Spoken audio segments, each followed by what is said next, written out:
ही निवडणूक एक भाजप आणि काँग्रेस असे या ठिकाणी ही निवडणूक आहे आणि ह्याचा कुठला गैरसमज काही लोकांमध्ये चाललेला आहे. तशी काही ही निवडणूक नाही.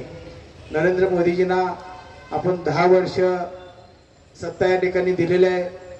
370 सारखा कलम त्यांनी रद्द केलं. राम मंदिरचा मुद्दा त्यांनी कायमचा निकाल करून भव्य राम मंदिर यांनी उभा केलं. 3 तलाक सारखा मुद्दा सुद्धा त्यांनी उपस्थित ते सुद्धा रद्द केला.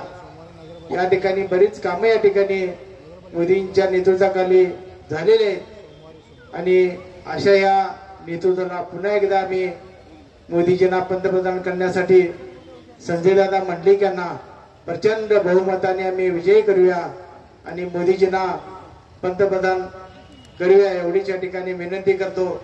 काही मंडळी मोदीजीवर टीका करतात.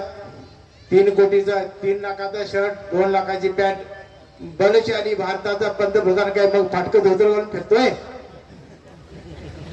नाही असं काय असते का या भारतात बलशाली जगात जे महाशक्ती भारत आहे त्याचा पंतप्रधान कसा असायला पाहिजे त्याचा अभिमान त्याच्याविषयी काय हे पाहिजे का नको तुम्हाला काय उठलं की काहीतरी बोलायचं. आणि मुश्रीफ साहेबांनी मंडलिक साहेबांनी या नगरपालिकेला बराच फंड दिला.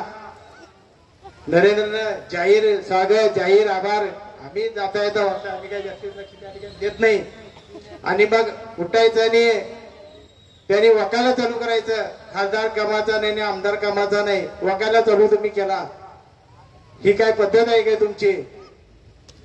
फंड घेताना टक्केवारी खाऊन एवढं वाकायला लागलाय. मुश्रीफ साहेब त्यांना उलटीचा आणि डिसेंट्रीचे इंजेक्शनच्या डॉक्टरांचे महाडॉक्टर तुम्ही आहे म्हणजे कायमचे त्यांचं वागायचं बंद होत आहे. आणि इथं मोठ्या काळात सुद्धा अशी काही वक्तव्य झाली तर आम्ही बी काय गप सोडणार नाही त्यांना. तर पुन्हा एकदा संजयदादा मंडलिक यांना प्रचंड बहुमताने विजयी करावं एवढ्याच या ठिकाणी मी सर्वांना आवाहन करतो. थांबतो. जय हिंद जय भारत.